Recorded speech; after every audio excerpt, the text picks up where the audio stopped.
Homefront. Single player, multiplayer, first person shooter, warfare game and also a science fiction game. First of all, we have to be really honest in this review. You might not agree with it, we can understand it. It might be something that you totally love this game and you just have to play it and get it, but we have to look at what you get for your 60 bucks if you buy this game. What is in the package that you get? We have to look at it, take it apart and make an honest review about it. So you might not agree with it and then just buy the game, but we really have to look at it at an other perspective and just what do you get for your money? What do you get for your 60 bucks? The story. America in the future is in an economic crisis. Fuel crisis, environmental problems, the whole military system is down, the whole diplomatic system is down.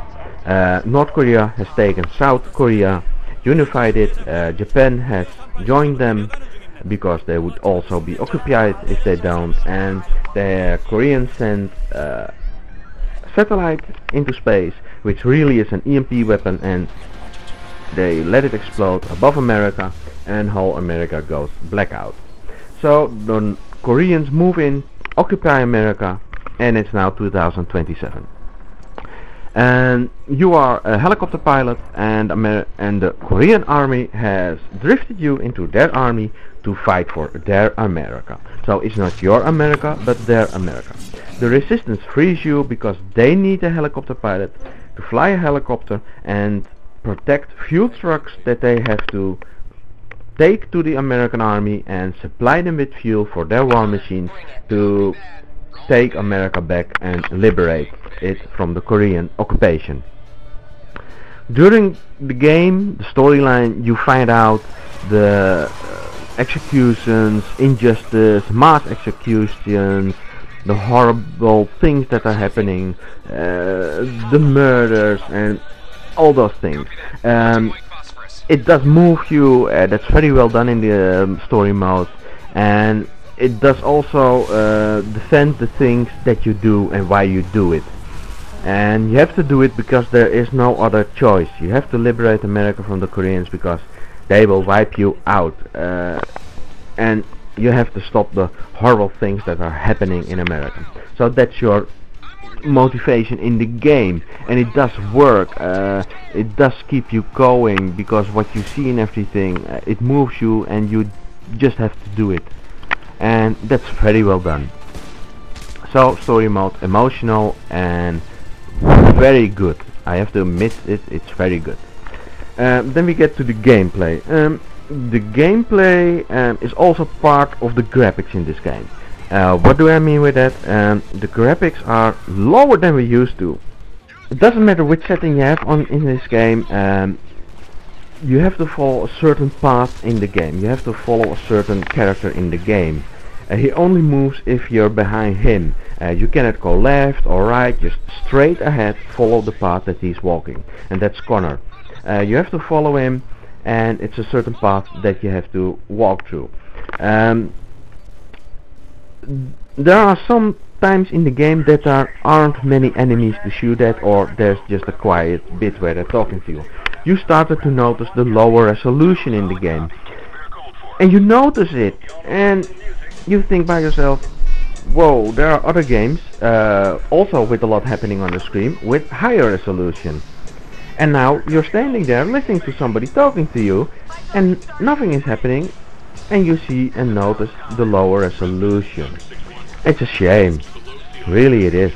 It's also part in the gameplay where you shoot or throw a grenade. You hit objects that you cannot see to your left or to your right, and in front is nothing, but still the bullets hit something and your bullets won't hit the enemy, or your grenade bounces back. It happens several times and it's so irritating and frustrating. And then of course your artificial intelligence of your characters that are helping you, they just stand in front of you and you just shoot and you hit them and they say, oh, why are you shooting me? I'm not the enemy. But you stand in front of me. I mean, that's so horrible and frustrating. So because of the lower resolution, you don't see every object or it sticks out a little bit and you don't see it, but you do hit it, and that's so irritating and annoying, because you die and you have to play a little bit again and again and again. Then we get to the gameplay.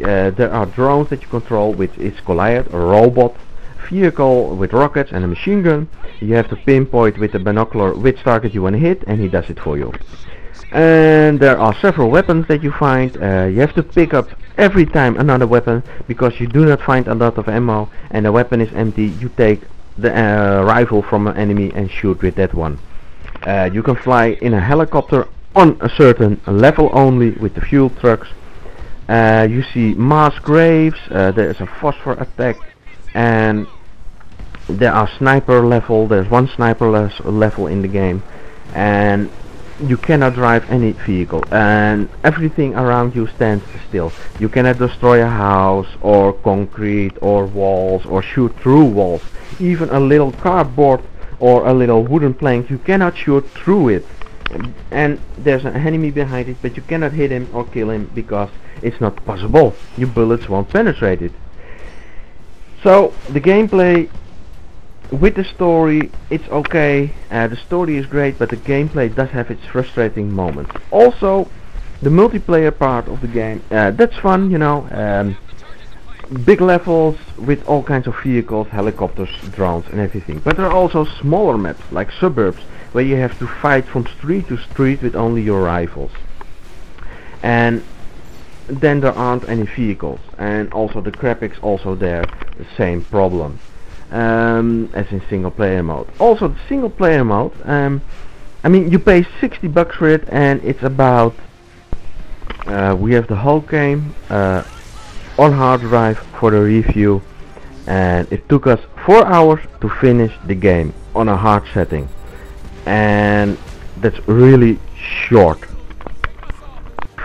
But it does it all the same. It's 4 hours to finish the game, and they give it an excuse, the makers of the game or the company who distributes the game, and they say that's because you're an experienced gamer, shooter, first person shooter.